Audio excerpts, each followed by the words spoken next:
నమస్తే ప్రత్యేక కార్యక్రమానికి స్వాగతం. కరోనా ఎఫెక్ట్ ఖైరతాబాద్ వినాయకుడికి కూడా తగిలింది. ఎత్తైన విగ్రహం ఈసారి సగానికి పడిపోయింది. మహమ్మారి మాయతో ఒక్క అడుగుకే పరిమితం అవుతుంది అనుకున్న చివరకు అది 27 అడుగుల వరకు చేరింది. వాస్తవానికి ఈ సంవత్సరం 66 అడుగుల భారీ విగ్రహాన్ని ఏర్పాటు చేసేందుకు సన్నాహాలు చేసింది ఉత్సవ కమిటీ. కానీ కరోనా పరిస్థితుల కారణంగా దాన్ని కుదించింది. వినాయక నవరాత్రుల సమయంలో ఖైరతాబాద్ గణేశుడిని చూసేందుకు హైదరాబాద్ ప్రజలే కాదు, వివిధ ప్రాంతాల నుంచి భారీగా జనం తరలి వస్తుండేవాళ్ళు. కానీ ఈసారి అంత ప్రభ కనిపించకపోవచ్చన్నది ఒక అభిప్రాయం.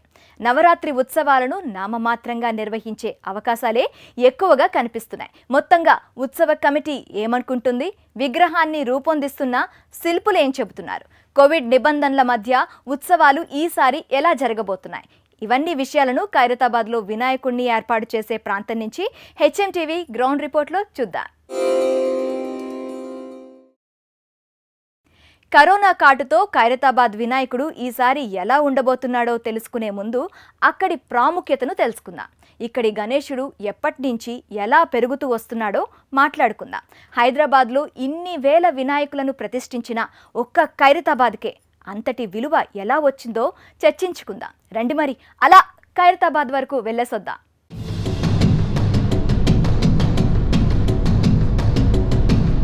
ఖైరతాబాద్ అంటేనే మహాగణపతి, ఖైరతాబాద్ అంటేనే ఎత్తైన విగ్రహం, ఖైరతాబాద్ అంటే గుర్తుకొచ్చేదే విఘ్నాధిపతి.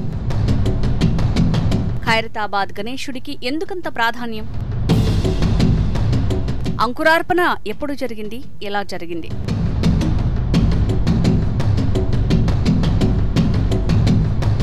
చరిత్రలోనే మొట్టమొదటిసారి ఖైరతాబాద్ గణనాథుడిని మట్టి విగ్రహంగా తయారు చేయబోతున్నారు ఉత్సవ కమిటీ సభ్యులు. మరి ఈ ఏడాది ధన్వంతరి ఆకారంలో ఖైరతాబాద్ గణనాథుడిని రెడీ చేయడానికి ఇప్పటికే అన్ని సిద్ధం చేస్తున్నారు.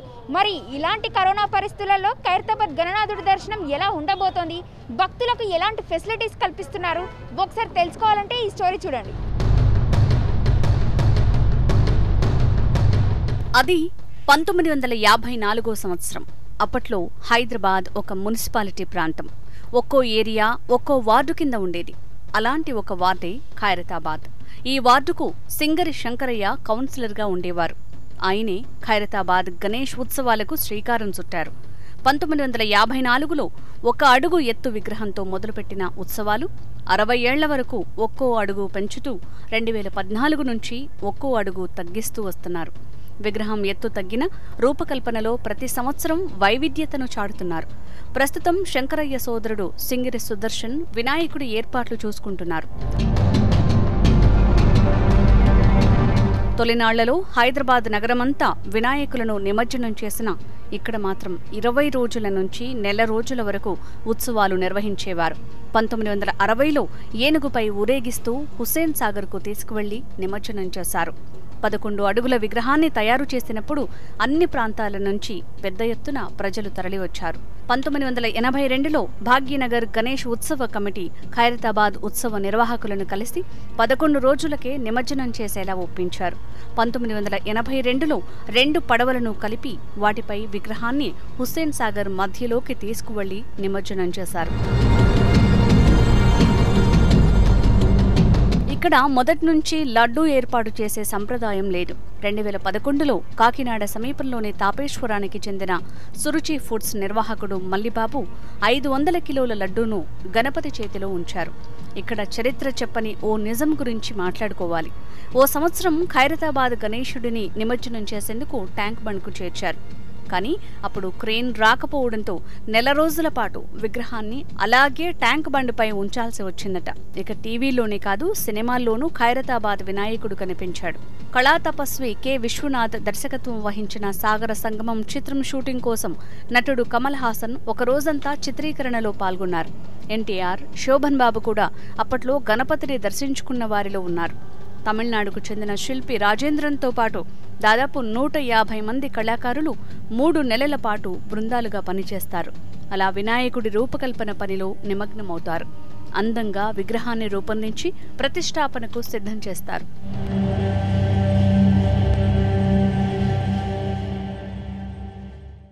చూశారు కదా ఖైరతాబాద్ వినాయకుడి కథ. ఇప్పుడు అసలు కథలోకి వెళ్దాం. కరోనా దెబ్బకు విఘ్నాధిపతికే విఘ్నాలు కలుగుతున్నాయి. అన్ని సవ్యంగా ఉంటే 66 అడుగుల భారీ గణనాథుడు ఈసారి దర్శనమిచ్చేవారు. కానీ రక్కసి రంకలు వేస్తుండటంతో దాన్ని సగానికి సగం తగ్గించారు. ప్రస్తుతం 27 అడుగుల ఎత్తుల్లోనే ఖైరతాబాద్ గణేశుడు కొలువుదీరనున్నాడు. అది కూడా రోగానికి దడ పుట్టించే ధన్వంతరి రూపంలో కనిపించనున్నాడు. ఇంకో విషయం, ఈసారి చరిత్రలోనే తొలిసారిగా మట్టితో రూపుదిద్దుకోబోతున్నాడు. ఆ స్టోరీ ఏంటో ఓసారి చూసేద్దాం రండి.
మన కంటికి కనిపించని శత్రువు కరోనా. భూతద్దంలో చూసినా అగుపించినంత సూక్ష్మజీవి. అలాంటి రక్కసి జీవులను అంతం చేసింది ధన్వంతరి. ఆ రూపంలోనే ఈసారి ఖైరతాబాద్ వినాయకుడిని రూపొందించాలని ఉత్సవ కమిటీ తీర్మానించింది. కిందటేడాది 60 అడుగులతో ద్వాదశాదిత్య మహాగణపతిగా పూజలు అందుకున్న ఖైరతాబాద్ గణేశుడు ఈ ఏడాది 27 అడుగులకే పరిమితం కానున్నాడు. అంటే గతేడాది కంటే 38 అడుగులు తక్కువ అన్నమాట. అది కూడా పూర్తిగా మట్టితోనే. అలా విగ్రహాన్ని తయారు చేస్తున్న శిల్పితో మా ప్రతినిధి స్వీటీ ఫేస్ టు ఫేస్ చూసేద్దాం. ఖైరతాబాద్ గణనాథుడు ధన్వంతరి ఆకారంలో భక్తులకు ఈ ఏడాది దర్శనం ఇవ్వనున్నారు. మరి ఇలాంటి కరోనా పరిస్థితులలో ఎలాంటి ఏర్పాట్లు చేస్తున్నారు, అసలు శిల్పం ఎలా రెడీ అవ్వబోతోంది, ఎన్ని రోజుల్లో రెడీ చేయబోతున్నారు, ఇలాంటి విషయాలు మనతో పాటు మాట్లాడడానికి శిల్పి రాజేంద్ర ఉన్నారు. వారిని అడిగి మరిన్ని విషయాలు తెలుసుకుందాము. సరే, ఇంత కరోనా పరిస్థితులలో మరి ఏర్పాట్లు ఎలా జరుగుతున్నాయి శిల్పానికి సంబంధించి? ఈ సంవత్సరం ఇవాళనే కమిటీ వాళ్ళు నన్ను పిలిపించడం జరిగిందండి. ఇలా వినాయకుడు చేయాలనుకున్నాం. ఏంటంటే ఈ కరోనా టైంలో వినాయకుడు చేయడం కరెక్ట్ కాదని నేను కూడా వాళ్ళకి చెప్పడం జరిగింది. ఈ లోపల అయినా సిద్ధాంతి విఠల్ శర్మ గారిని మనం ఎవరి ఇయర్ కనుక్కుంటాం కాబట్టి ఈ సంవత్సరం ఆయనకి ఫోన్ చేసి కనుక్కుంటామని ఇక్కడ వచ్చిన తర్వాత ఆయన కనుక్కోవడం జరిగింది. ఆయన కూడా చాలా మంచి పని చేశారండి. ఎవ్రీ ఇయర్ కూడా మీరు వినాయకుడు ఒక థీమ్ పెట్టుకొని చేస్తున్నారు కాబట్టి అన్ని సక్సెస్ అవుతుంది. కాబట్టి మీ వినాయకుడి ద్వారా ఈ సంవత్సరం కరోనా తగ్గాలి అనేది ఒక కాన్సెప్ట్ కింద తీసుకొని ఈ వినాయకుడిని ఈ సంవత్సరం ధన్వంతరి రూపంలో మహాగణపతిని చేయడం జరుగుతుంది. 27 ఫీట్ హైట్ అనేది నిర్ణయించాము. ఈ వినాయకుడిని 10వ తారీఖు మొదలుపెట్టి నెక్స్ట్ మంత్ 10, 12వ తారీఖు అంతా పూర్తి చేయాలనుకున్నాం. దాదాపు 30 మంది వర్కర్లతో ఈ సంవత్సరం ఈ వినాయకుడిని మట్టిలో తయారు చేయడం జరుగుతుంది. ఎందుకంటే నిమజ్జనం కూడా ఇక్కడే చేస్తున్నాము. కానీ కమిటీ వాళ్ళతో కోరుకుంది ఏంటంటే ఎలాంటి భక్తులు కూడా వచ్చి ఇక్కడ దర్శనం చేయడానికి అవకాశం ఉండదు. అంటే ప్రతి ఏడాది కూడా ఒక శిల్పాన్ని రెడీ చేయాలి అంటే ఎంతో దూరం నుంచి వాళ్ళు చేసే వాళ్ళు వస్తుంటారు. సో ఈ ఏడాది ఎక్కడెక్కడి నుంచి వస్తున్నారు, ఎంతమంది పని చేయబోతున్నారు ఇక్కడ? ఈ సంవత్సరం ఆదిలాబాద్ షెడ్ వేసేవాళ్ళు, మచిలీపట్నం వెల్డింగ్ చేసేవాళ్ళు, అలాగే కొత్తగా ఈ సంవత్సరం మట్టిలో చేయడానికి ఒరిస్సా నుంచి ఆర్టిస్ట్ని అరేంజ్ చేయడం జరిగింది. అలాగే పెయింటర్స్ కూడా కాకినాడ నుంచి వస్తారు. మొత్తం 4 స్టేట్ల నుంచే ఈ సంవత్సరం తక్కువ హైట్ తక్కువ సమయం కాబట్టి అరేంజ్ చేయడం జరిగింది. ఇవి అన్నీ కూడా 10వ తారీఖు ఎందుకు మొదలు పెట్టామంటే ఈ లోపు గవర్నమెంట్ వాళ్ళతో మాట్లాడి కమిటీ వాళ్ళంతా పర్మిషన్ తీసుకొని 10వ తారీఖు మొదలు పెట్టడం జరిగింది. ఓకే, అంటే బయట స్టేట్స్ నుంచి రావాలి అంటే చాలా కష్టమైన పని. కరోనా కేసెస్ అనేవి చాలా ఎక్కువగా మన హైదరాబాద్లోనే ఉన్నాయి. ఇలాంటి పరిస్థితులలో మరి బయట నుంచి శిల్పులు రావడానికి ఒకవేళ ఆల్టర్నేట్ ఆప్షన్గా ఏమన్నా మీరు ఒక శిల్పిగా వేరే ఆల్టర్నేట్ ఏమైనా ఆప్షన్ పెట్టుకున్నారా?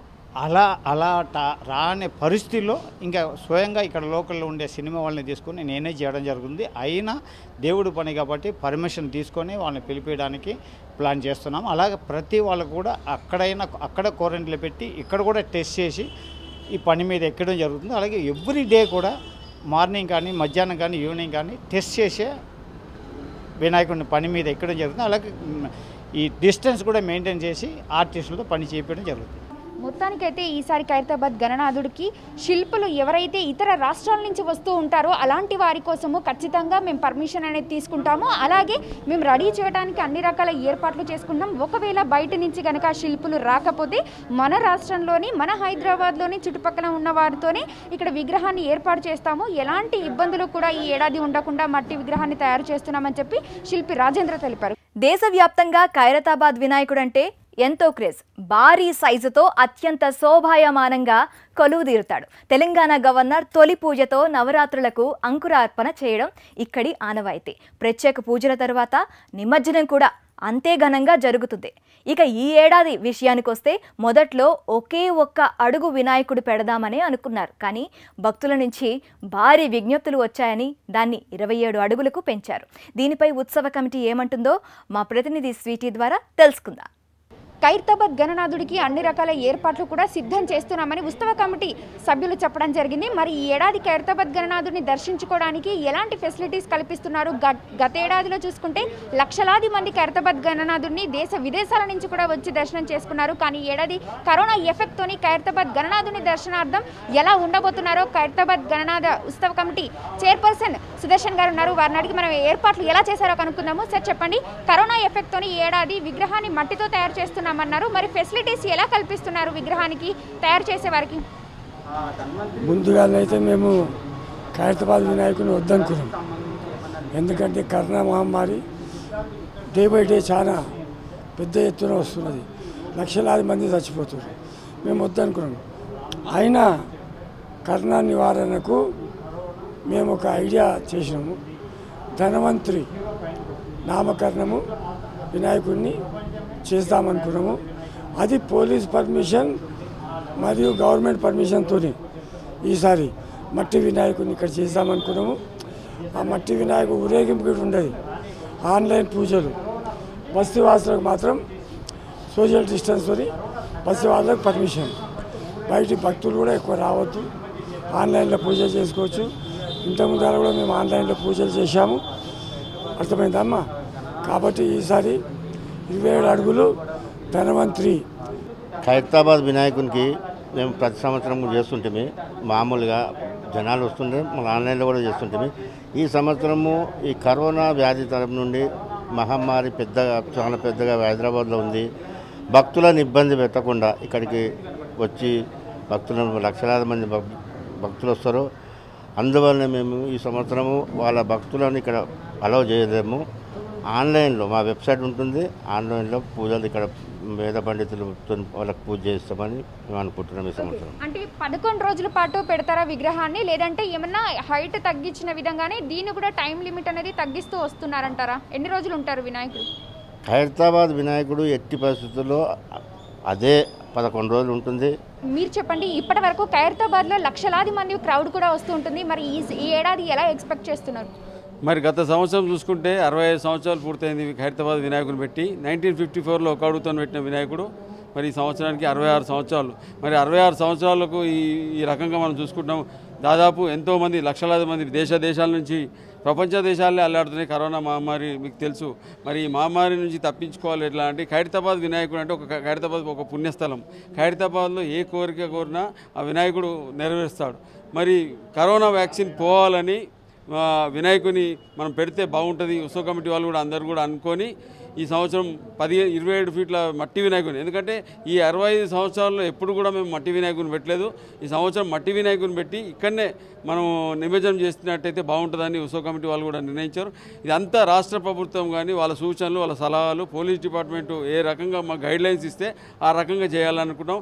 మొత్తానికైతే ఖైరతాబాద్ గణనాథుడు మొట్టమొదటిసారి మట్టి విగ్రహాన్ని తయారు చేయబోతున్నాము. గతంలో ఏ సంవత్సరం కూడా లేని విధంగా ఈ సంవత్సరం మేము ఏర్పాట్లు చేస్తున్నాము. అలాగే ఇక్కడ వచ్చే భక్తులకు ఆన్లైన్లో మేము అనేది కల్పిస్తున్నాము దర్శనార్థం కూడా. అలాగే పూజా కార్యక్రమాలు ఏమైనా ఉన్నా కూడా ఆన్లైన్లో మీరు చేసుకోవచ్చు అని చెప్పి ఒక వెబ్సైట్ని క్రియేట్ చేస్తున్నామని కూడా ఇక్కడ ఉత్సవ కమిటీ సభ్యులు చెప్తున్నారు. ఓన్లీ ఖైరతాబాద్ చుట్టుపక్కల ఉన్న స్థానికులకు మాత్రమే ఒక డిస్టెన్స్ మెయింటైన్ చేస్తూ స్వామివారిని దర్శనం చేసుకునే విధంగా ఏర్పాట్లు అయితే చేస్తాము. అలాగే ప్రభుత్వం ఏదైతే నిబంధనలు వస్తుందో అదే నిబంధనల ప్రకారము పూర్తిగా ఇక్కడ అన్నీ కూడా మేము వాళ్ళకి ఎలా చెప్తే అలానే చేస్తాము. ఏ ఆదేశాలు ఉన్నా కూడా వాటిని మేము తూచా తప్పకుండా పాటిస్తామని చెప్పి ఇక్కడ ఉన్న ఉత్సవ కమిటీ సభ్యులు చెప్తున్నారు. ఇందాక చెప్పుకున్నాం కదా, ఈసారి వినాయకుడు ధన్వంతరి రూపంలో కొలువుదేరబోతున్నాడని. ఒక చేతిలో అమృతం, మరో చేతిలో ఆయుర్వేదంతో దర్శనం ఇవ్వబోతున్నారు. ఈసారి కూడా శిల్పి రాజేంద్రే వినాయకుడిని తయారు చేస్తున్నారు. పూర్తిగా మట్టితో తయారు కాబోతున్న విగ్రహం కోసం గుజరాత్ నుంచి మట్టి తెప్పించారు. వినాయకుడి ఎత్తు తక్కువగా ఉండడంతో ఈసారి హుస్సేన్ సాగర్లో నిమజ్జనం చేయడం లేదు. ఎక్కడైతే ప్రతిష్ఠించారో అక్కడే అభిషేకం నిర్వహించి నిమజ్జనం చేయబోతున్నారు. ఖైరతాబాద్ వినాయకుడిని ఏర్పాటు చేసే ప్రాంతం నుంచి మా ప్రతినిధి స్వీటీ ద్వారా ఆ వివరాలు మరిన్ని తెలుసుకుందాం. సో చూశారు కదా, ఖైరతాబాద్ గణనాథుడిని మాత్రము ఈ ఏడాది ఖచ్చితంగా పెడతామని ఉత్సవ కమిటీ సభ్యులు చెప్తున్నారు. అలాగే ప్రతి ఏడాదిలాగా కాకుండా మట్టి విగ్రహాన్ని చరిత్రలో మొట్టమొదటిసారి పెడుతున్నామని, ఆన్లైన్లో ఫెసిలిటీస్, పూజా కార్యక్రమాలకి భక్తుల దర్శనార్థం కూడా ఒక వెబ్సైట్ని ఓపెన్ చేస్తున్నామని చెప్తూనే ఉన్నారు. మరోవైపు పోలీసు అధికారులు ఎలాంటి నిర్ణయాలు తీసుకుంటారో, ఎలా అయితే ఆంక్షలు పెడతారో అదే విధంగా మేము ఇక్కడ ఏర్పాట్లు కూడా చేస్తామని ఉత్సవ కమిటీ సభ్యులు చెప్తున్నారు. మొత్తానికైతే ఖైరతాబాద్ గణనాథుడి విగ్రహం అయితే ఏర్పాటు అయిపోతుంది. కెమెరా పర్సన్ రామకృష్ణతో స్వీటీ, హెచ్ఎం టీవీ, హైదరాబాద్. మన దగ్గర ఖైరతాబాద్ ఎలాగో ముంబైలో లాల్ బగీచా వినాయకుడు అంతే. ఇంకా మన దగ్గరైనా కనీసం 27 అడుగులతో గణేశుడు కొలువు తీరబోతున్నాడు. కానీ లాల్ బగీచాలో అది కూడా లేదు. ఎందుకంటే కరోనా. మన దగ్గరతో పోలిస్తే ముంబైలో మహమ్మారి విలయ తాండవం చాలా ఎక్కువగా ఉండడంతో లాల్ బగీచా ఉత్సవ కమిటీ ఈ సంచలన నిర్ణయం తీసుకోక తప్పలేదు.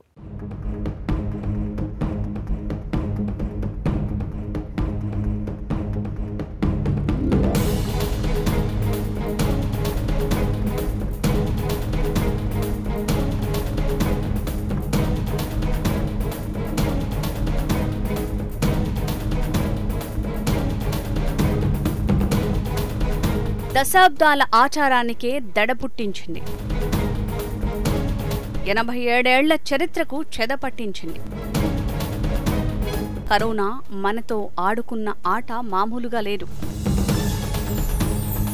అసలు ఎలాంటి పరిస్థితిని తెచ్చింది? ఎంతటి దారుణాల్ని చూడాల్సి వస్తోంది.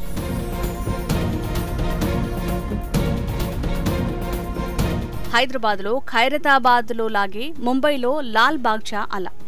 మన దగ్గర ఎంత ఘనంగా ఉత్సవాలు జరుగుతాయో అంతకంటే ఘనంగా అక్కడ జరుగుతాయి. నవరాత్రులు మొదలైనప్పటి నుంచి నిమజ్జనం దాకా హడావుడి మామూలుగా ఉండదు. సామాన్య భక్తుల నుంచి బడా బడా స్టార్లు, వ్యాపారవేత్తలు, రాజకీయ ప్రముఖులు ఎంతోమంది లాల్ బాగ్చా వినాయకుడిని దర్శించుకున్న వాళ్లే.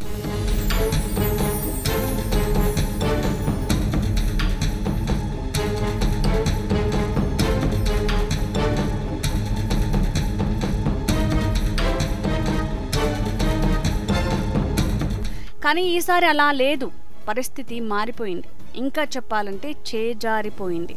ఇప్పుడు కరోనా ధాటికి విలవిలలాడుతున్న నగరాల్లో ముంబై ముందు వరుసలో ఉంది. అందుకే ఈసారి వినాయక ఉత్సవాలు అంత ఘనంగా కాదు, అసలు జరగడమే కష్టంగా కనిపిస్తోంది. ఇక ముంబైలోని ప్రముఖ లాల్ బాగ్చా రాజర్ సార్వజనిక గణేశోత్సవం మండలి అయితే సంచలన నిర్ణయం తీసుకుంది. దశాబ్దాల నుంచి వస్తున్న ఆచారానికి ఈసారి ఫుల్ స్టాప్ పెట్టేసింది. వైరస్ విజృంభణ వల్ల వినాయక చతుర్థి వేడుకలను రద్దు చేస్తున్నట్లు ప్రకటించింది. ఉత్సవాల నిర్వహణకు బదులుగా కోవిడ్తో చనిపోయిన వారి కుటుంబ సభ్యులకు అండగా నిలిచేందుకు ఆర్థిక సాయాన్ని అందిస్తామని, దీంతో పాటు వైరస్ బారిన పడిన రోగుల కోసం రక్తదానం, ప్లాస్మా దానం క్యాంపులను నిర్వహిస్తామని తెలిపింది.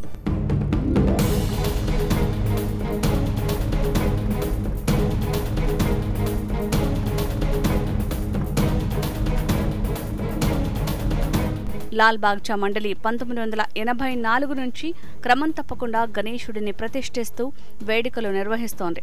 దేశం మొత్తం ఈ గణేశుడి కోసం ఎదురు చూస్తుంటారు. ఎంతో అంగరంగ వైభవంగా గణేష్ వేడుకలు జరుగుతాయి. కానీ ఈ ఏడాది ఉపద్రవంలా వచ్చిపడ్డ కరోనా మహమ్మారి వల్ల విగ్రహ ప్రతిష్టతో సహా ఎలాంటి వేడుకలు నిర్వహించటం లేదు. మహారాష్ట్ర ప్రభుత్వం కూడా ఈసారి గణేశుడి ప్రతిమలు 4 అడుగుల కన్నా ఎక్కువ ఎత్తులో ఉండొద్దని ఆదేశించింది. ఈ ఏడాది నవరాత్రి వేడుకలు సాదాసీదాగా జరుపుకోవాలని, 12 ఏళ్లలో సేవా కార్యక్రమాలు చేపట్టాలని సీఎం కూడా పిలుపునిచ్చారు. గణేష్ ఫెస్టివల్ సమయంలో లాల్ బాగ్ కా రాజా అంటే ఒక పెద్ద ఎత్తున అక్కడ గణేష్ మహారాజ్ని పెడతారు. అక్కడ ఆ గణేష్ మహారాజుని చూడడానికి లక్షలు భక్తులు అక్కడ పోయి దర్శనం చేసుకుంటారు.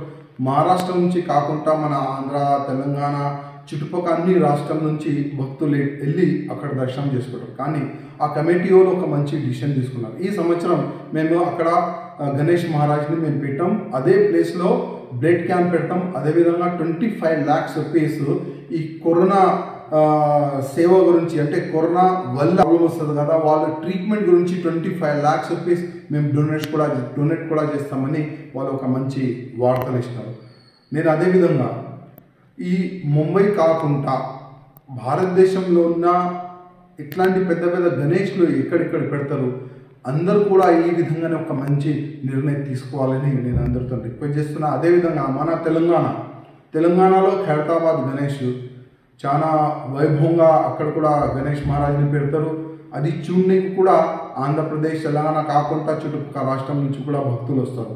అదేవిధంగా మన తెలంగాణలో కూడా ఇట్లాంటి పెద్ద పెద్ద గణేష్ ఎక్కడెక్కడ కూర్చొని పెడతారు గణేష్ మహారాజ్ని, వాళ్ళు కూడా ఇట్లాంటి ఒక మంచి డిసిషన్ తీసుకోవాలని నేను వ్యక్తిగతంగా అందరికీ రిక్వెస్ట్ చేస్తున్నా.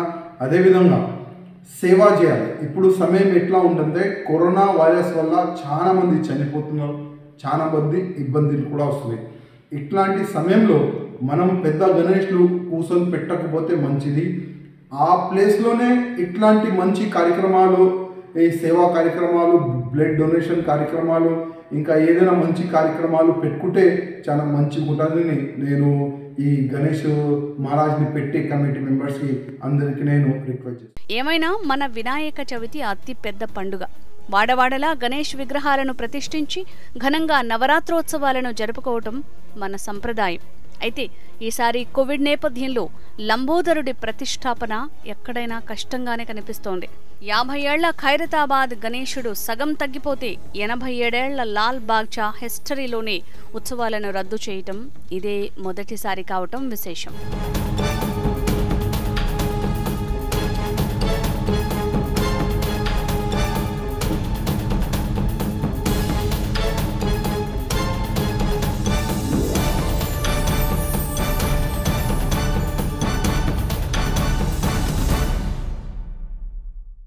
ఇక గణపతి విగ్రహాల తయారీపైన కరోనా ఎఫెక్ట్ పడింది. కరోనా భయంతో అమ్ముడుపోతాయో లేదో అని చాలా చోట్ల విగ్రహాల తయారీ నిలిచిపోయింది. గణేష్ ఉత్సవాలకు పర్మిషన్ ఉంటుందా లేదా అని ఇంకా ఎలాంటి క్లారిటీ లేదు. ఇప్పటికే 30% విగ్రహాలు తయారు కాగా వీటికి రంగులు వేస్తున్నారు కళాకారులు. ఏమైనా ఈసారి గణపతి మండపాల్లో పెద్దగా హడావడి ఉండదని, ఉత్సవాలు సాదాసీదాగా జరగొచ్చని తయారీదారులు భావిస్తున్నారు. పెద్ద విగ్రహాలు కొనే పరిస్థితి ఉండకపోవచ్చంటున్నారు. మట్టి గణపతులకు మాత్రం కరోనా ఎఫెక్ట్ పెద్దగా కనిపించదన్న అభిప్రాయాలున్నాయి. ఇది ఇవాల్టి స్పెషల్ ఫోకస్. నమస్తే.